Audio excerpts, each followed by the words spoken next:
Most people know Danny DeVito as the loud, short guy with a big voice and even bigger presence on screen.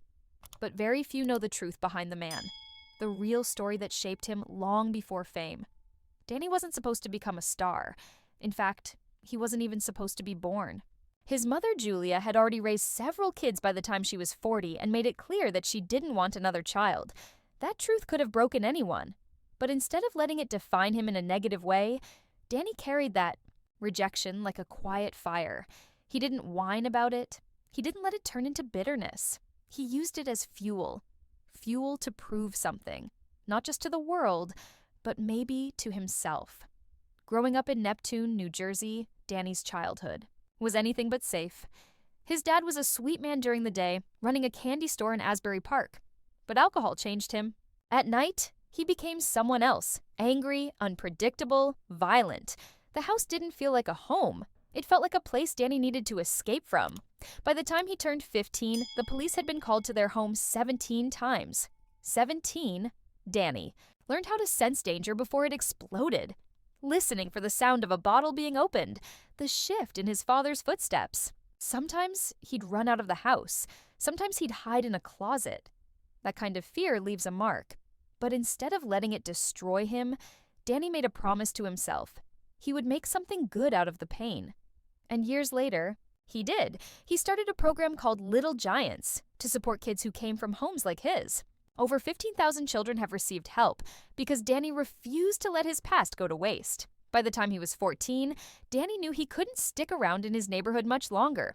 The streets were filled with danger, drugs, crime, the kind of stuff that swallowed people whole. 2 of his close friends were gone before they turned 16. Danny didn't want to be next. He started doing odd jobs. Anything to save a few bucks. Eventually, he scraped together $237. That might not sound like much, but back then, for a kid like Danny, it was everything. With the help of a local priest, he convinced his parents to let him leave for oratory prep school. He waited for the perfect moment to ask, when his mom was feeling guilty and his dad was sober. That decision probably saved his life. Out of his 12 childhood friends, only 3 made it past 25 without ending up in jail or addicted to drugs.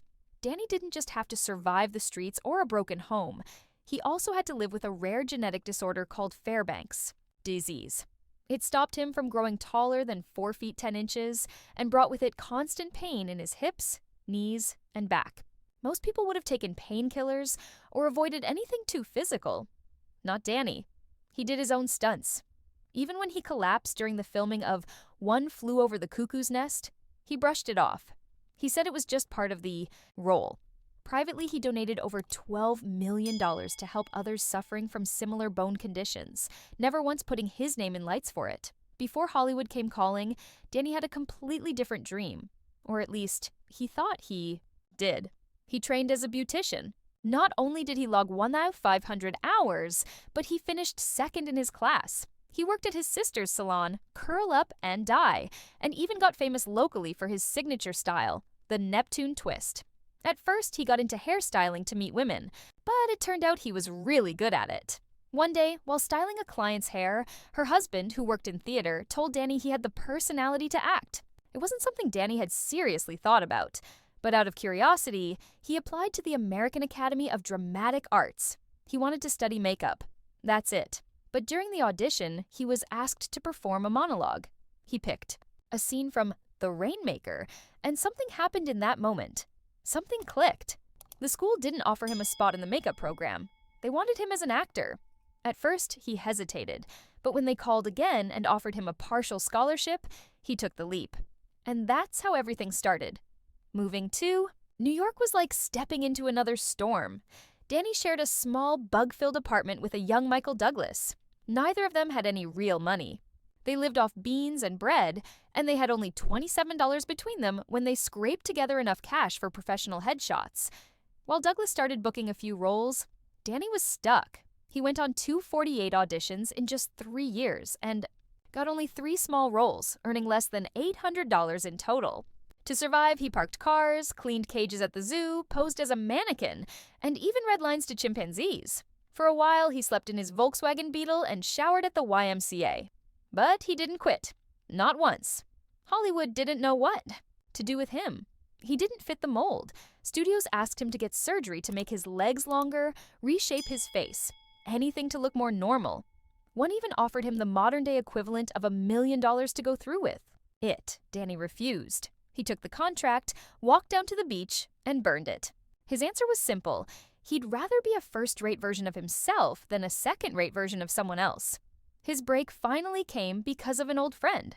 Michael Douglas, now a producer, was working on a film called One Flew Over the Cuckoo's Nest. Danny had played the role of Martini in a stage version and knew the part inside and out. He got the call just as he was about to quit acting for good. He was literally preparing to take a job at the post office. The film was intense, shot in a real mental hospital with real patients, but Danny gave everything he had. He was on. Screened for less than 6 minutes, but he left a mark. The movie won 5 major Oscars, and suddenly, people knew who Danny DeVito was. In 1978, Danny took a big risk.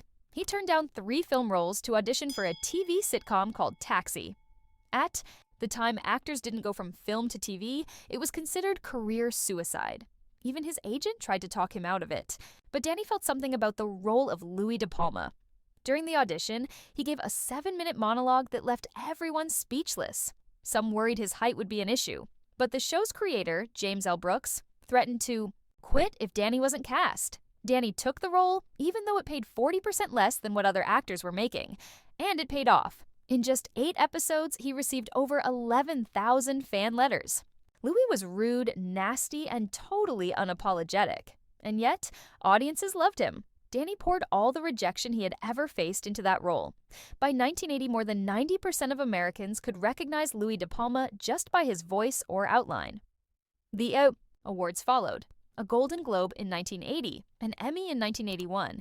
His acceptance speech, just 12 words, the shortest in history.